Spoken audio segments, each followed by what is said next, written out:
Good morning students. मैं doctor प्रीति अमेटा, SGG government college Banswara, associate professor chemistry. आज आपके सामने मैं वीडियो 16 BSc सेकेंड ईयर का पेपर फर्स्ट का इनऑर्गेनिक केमिस्ट्री का उसका पार्ट 5 जो कि ऑक्सीडेशन रिडक्शन वाला अपना चैप्टर चल रहा है उसका वीडियो लेकर के आई हूँ। इसमें अपन Frost diagram, oxidation state diagram, Ebsworth diagram तीनों एक ही नाम है। मेनली इसको फ्रोस्ट डायग्राम के नाम से कहा जाता है या ऑक्सीडेशन स्टेट डायग्राम भी कहा जाता है। इसके बारे में अपन पूरा पढ़ेंगे। लेटिमर डायग्राम मैंने इसके पहले वाले वीडियो में आपको समझा दिया था ना। अब देखिए आप कि फर्स्ट पॉइंट इसमें मैंने लिखा है कि फ्रोस्ट डायग्राम बहुत शॉर्ट में यदि आता है एक लाइन का तो आप क्या लिखेंगे? फ्रोस्ट डायग्राम क्या होता है? लेटिमर चित्र का ग्राफी या निरूपण। ये तो बहुत सिंपल सी चीज़ है। अब इसकी डेफिनेशन क्या होती है? लेटिमर चित्र जो होता है उसका ग्राफ में के फॉर्म में बनाते हैं वो फ्रोस्ट डायग्राम कहलाता है ना। अब इसकी डेफिनेशन देखिए आप क्या है। यदि किसी भी अभिक्रिया में उस तत्व के ऑक्सीकरण संख्या n व ऑक्सीकरण संख्या और इलेक्ट्रोड अपचयन विभव का गुणा n और इलेक्ट्रोड अपचयन विभव क्या होता है? E0।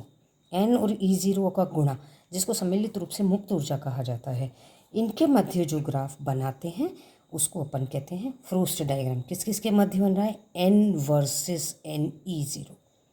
n माने ऑक्सीकरण संख्या, इसको अपन x एक्सिस पे ले लेते हैं। n E0 जो मुक्त ऊर्जा है उसको अपन y एक्सिस पे लेते हैं। और इनका जो बीच में जो ग्राफ बनाया जाता है ये ग्राफ क्या कहलाता है? फ्रोस्ट डायग्राम कहलाता है। Ne की जो इकाई है वो इलेक्ट्रॉन वोल्ट है। इसमें ऑक्सीकरण अवस्था का निम्न विभिन्न जानकारियाँ अपने को प्राप्त हो जाती हैं। देखिए ये ग्राफ मैंने ऐसे ही रफ बना दिया है जिसकी ऐसी करके ये डिज़ाइन है। एक तरफ y एक्सिस पे अपन ने NE0 लिया है और इधर n लिया है। इससे क्या जानकारी मिलेगी? पहली, ग्राफ में सबसे नीचे का जो बिंदु होता है, मॉलिक्यूल होता है, इस जगह पे जो भी स्पीशीज़ प्रेजेंट होगी वो ऊष्मागतिकीय स्थायी होती है सबसे ज़्यादा। सेकेंड पॉइंट, आरेख का जो उत्तल भाग है, कॉनकेव, कॉन्वेक्स ऐसे उभरा हुआ कॉन्वेक्स भाग जो होता है उस पर जो स्पीशीज़ बैठी होती है वो असमानुपात को दर्शाती है। और असमानुपात का मतलब क्या होता है? Delta G is less than 0, यानी कि नेगेटिव साइड में उसकी डेल्टा G। अब अवतल भाग जो होता है वो असमानुपात को नहीं दर्शाता है। डेल्टा G उसकी कभी भी नेगेटिव नहीं होगी। अवतल भाग असमान। आरेख के बाईं ओर का शिखर, बाईं ओर का शिखर कौन सा है? देखिए आप, इसमें मैंने लिखा है A। बाईं ओर का शिखर क्या है? ये बाईं ओर के शिखर पर जो भी स्पीशीज़ बैठी है वो सबसे ज़्यादा प्रबल ऑक्सीकारक होगी। दाईं ओर के शिखर पे जो पाई जाती है प्रबल अपचायक होगी Y। इधर का प्रबल ऑक्सीकारक, ये प्रबल अपचायक, ये सबसे ज़्यादा थर्मोडाइनमिकली स्टेबल। इसमें अब ऊपर जो पाया जाता है उत्तल भाग के यहाँ पे ये क्या कहलाएंगे? असमानुपात इनका होता है। इस तरह से इस ग्राफ से अपन एक ही एलिमेंट के डिफरेंट स्पीशीज़ का कंपैरिजन करके बता सकते हैं। चलिए नेक्स्ट अपन एक एग्जाम्पल लेकर के इसको शो करते हैं। देखिए ऑक्सीजन का अपन लेटिमर डायग्राम यदि अपन बनाते हैं तो ऑक्सीजन का लेटिमर डायग्राम किस तरह से बनता है? O माइनस O0, ये ऑक्सीजन का लेटिमर डायग्राम है। देखिए आप O0 यानी कि ज़ीरो ऑक्सीडेशन से ऑक्सीजन है ये। H2O2 -1, H2O2 पे क्या है? -1 है। और H2O इस पर कौन सा ऑक्सीडेशन स्टेट है? देखिए आप, ये है O2 ऑक्सीजन, ये है ऑक्सीजन H2O2, H2O 0 -1 -2। और ऑक्सीजन से डायरेक्ट यदि H2 पे जाएंगे तो प्लस 1.23 वोल्ट एनर्जी निकल है। इलेक्ट्रोड पोटेंशियल इसका यहाँ पर प्लस 0.68, यहाँ प्लस 0.78। इस तरह से ये इनके इलेक्ट्रोड पोटेंशियल E0 है, E0 है।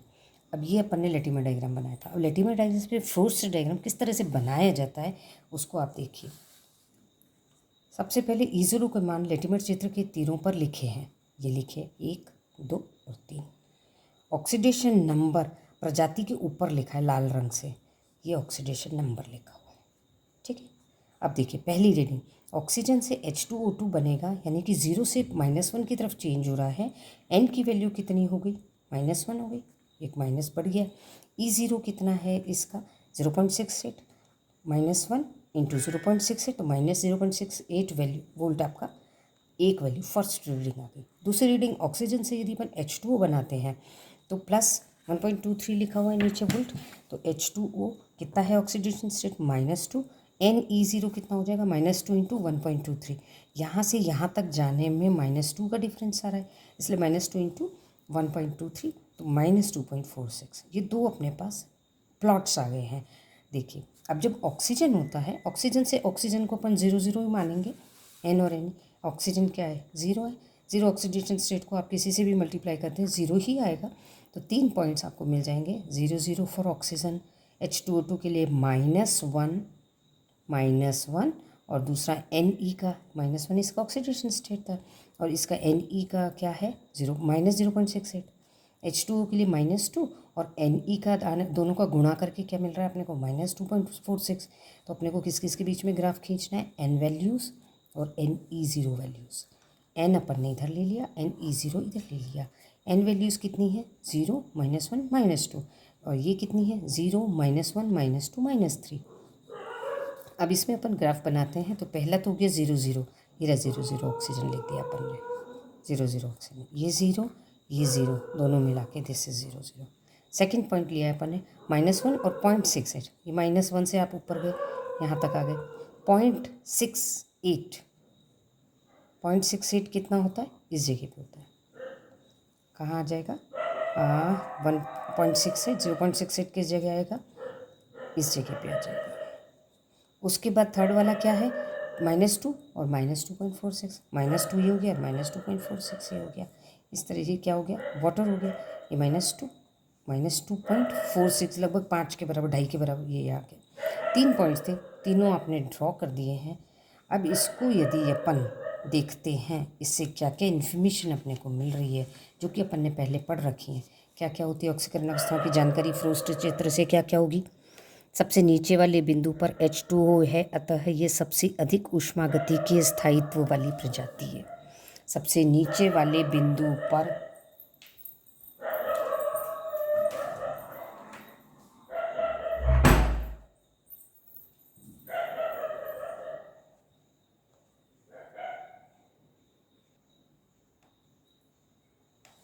देखिए इसमें सबसे नीचे वाले बिंदु पर H2O है, ये H2O ये क्या है सबसे अधिक ऊष्मागतिकीय स्थायित्व वाला प्रजाति हो जाएगी।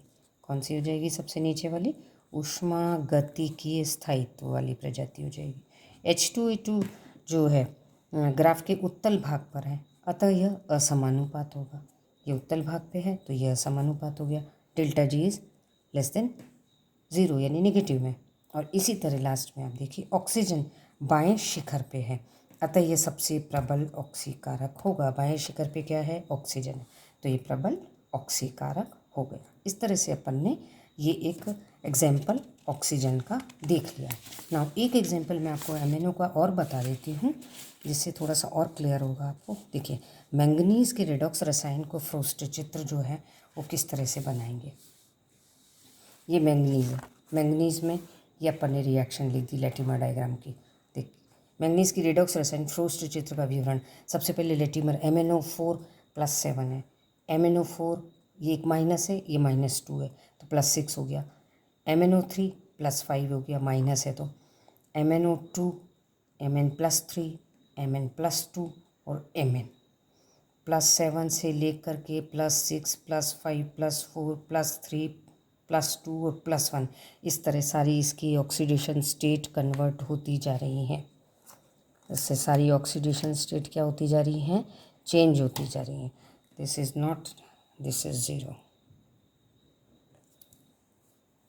ठीक है, इस तरह से ये कन्वर्ट होती जा रही हैं। ये पूरा लेटिमर एक तरह से डायग्राम होता है जो कि अपन देखते हैं नॉर्मली। अब इसे अपने को फ्रोस्ट चित्र बनाना है। फ्रोस्ट चित्र बनाने के लिए सबसे पहले अपन Ne वाले को कैलकुलेशन करते हैं। Mn+2 से Mn बनना, Mn तक आना है अपने को। Mn को अपन 0 मानेंगे, बाकी सारी चीज़ें इसकी तरफ आएंगी। Mn+2 से Mn, इसका Ne क्या हो जाएगा एन कितना डिफरेंस हो गया दोनों के ऑक्सीडेशन स्टेट में, 2 का हो गया, तो 2 तो ये एन हो जाएगा। और E0 की वैल्यू कितनी दे रखी है, -1.18, तो क्या हो गया 2 into -1.18 is equal to -2.36 volt.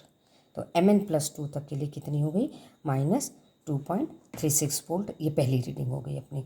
इसमें 2 तो क्या है, उसमें n की वैल्यू हो जाएगी और ये Ne की वैल्यू हो जाएगी। Mn+3 से जब Mn होता है तो एक तो अपन पहला तो अपन ये वाला ले लेंगे और फिर ये वाला ले लेंगे, दोनों एरोज़ को ले लीजिए। तो 1.1, 1.15 और 1 इसको मल्टीप्लाई कर दिया। और दूसरा जो अपन ने पहले कर रखा था 2 पॉइंट यहाँ से यहाँ तक आने में क्या था, -2.36 है, तो 2 इंटू -1.18 2 इंटू -1.18, इन दोनों का मल्टीप्लाई, दोनों को ऐड कर दिया तो 0.85 वोल्ट हो गया। इस तरह से देखिए थर्ड में क्या है,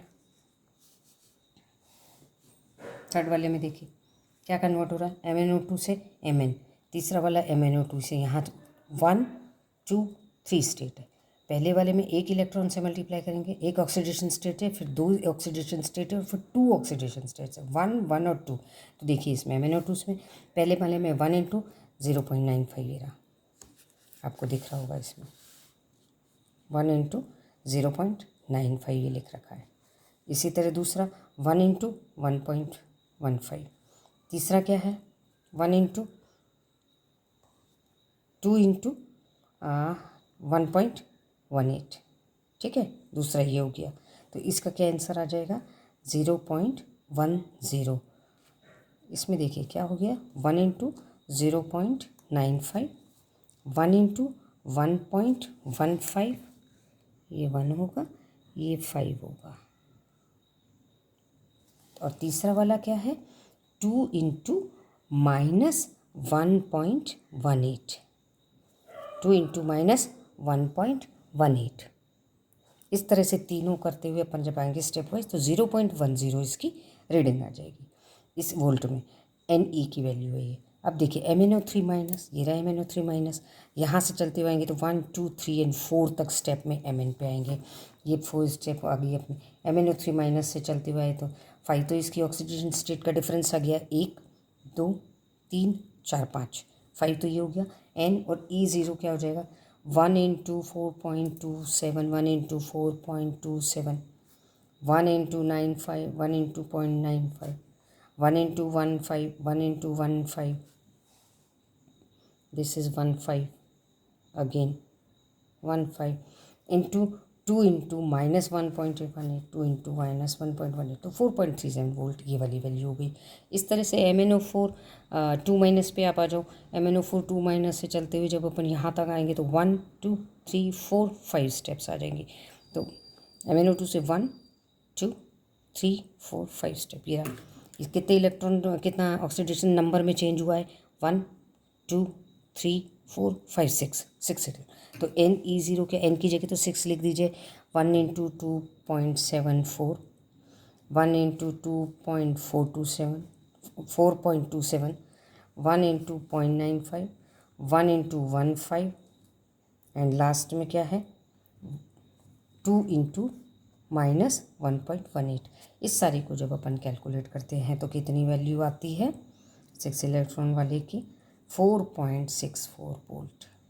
इसी तरह जब अपन लास्ट वाले को कैलकुलेट करते हैं जो MnO4 से लेकर के Mn तक आ रहा है, इसमें देखिए आप MnO4 से लेकर के Mn तक आएगा तो इसमें कितना 7 1 2 3 4 5 6 7, तो इसकी वैल्यू n की होगी।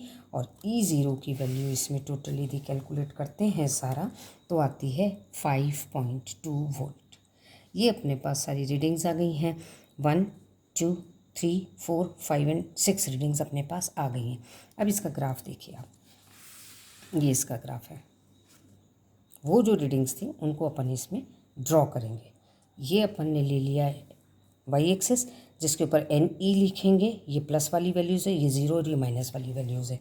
अब ये देखिए ये है सारा 0 अपन ने इसको यहाँ लिया है और 7 इधर की तरफ गए हैं। रिएक्शन यहाँ से 0 से स्टार्ट हुई, रिवर्स में गई, तो अपन 0 यहाँ ले लेंगे और +7 अपन इधर की तरफ ले लेंगे। ये समझ आ गया आपको, दिख रहा है क्लियर।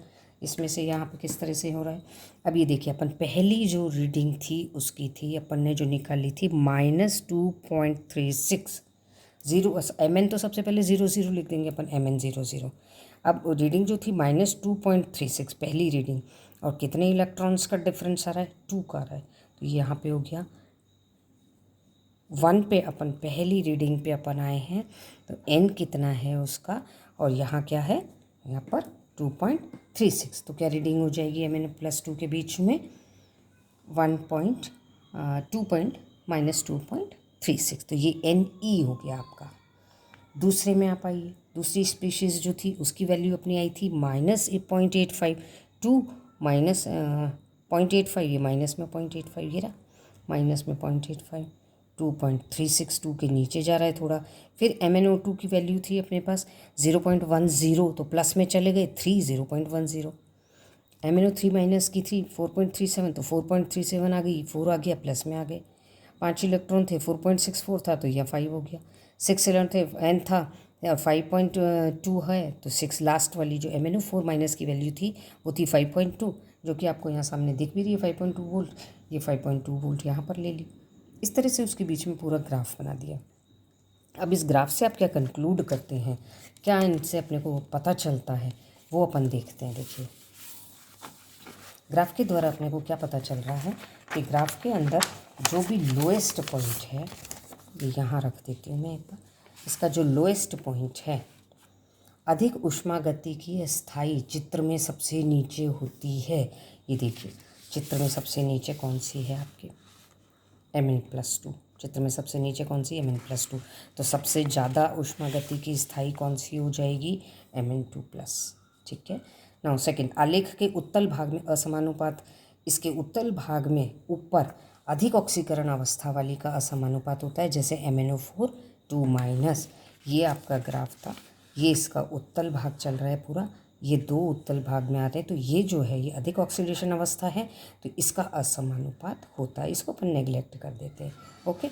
नाउ थर्ड वाला देखिए पॉइंट, आलेख के अवतल भाग में MnO2 का असमानुपात नहीं होगा, यानी डेल्टा G की 0 इसमें नेगेटिव नहीं होगी। अवतल भाग कौन सा है, ये रहा अवतल भाग। अवतल भाग में कौन सा स्टार्ट हो रहा है, यहाँ से यहाँ तक अवतल भाग है, इतना बड़ा। अवतल भाग में कौन सा है, MnO2। MnO2 जो है इसका असमानुपात नहीं होगा, ये अवतल भाग है, यहाँ से यहाँ तक पॉजिटिव साइड में आप देखिए। अब इसके बाद वाला है बाएं शिखर पर पाने जाने वाला प्रबल ऑक्सीकारक। बाएं शिखर पे कौन सा है, देखो बाएं शिखर पे आपको कौन सा मिल रहा है, MnO4-। तो MnO4- क्या हो गया, प्रबल ऑक्सीकारक हो गया। और इसी तरह दाएं शिखर पे पाने जाने वाला प्रबल अपचायक, दाएं शिखर पे कौन सा है, Mn0, ये प्रबल अपचायक। इस तरह से अपन फ्रोस्ट डायग्राम के काफ़ी सारी चीज़ें निकाल सकते हैं और इसको इजीली बना सकते हैं। नेक्स्ट में अपन फ्रोस्ट के 1-2 डायग्राम्स और देखेंगे और इसकी कमियां देखेंगे। Okay, thank you.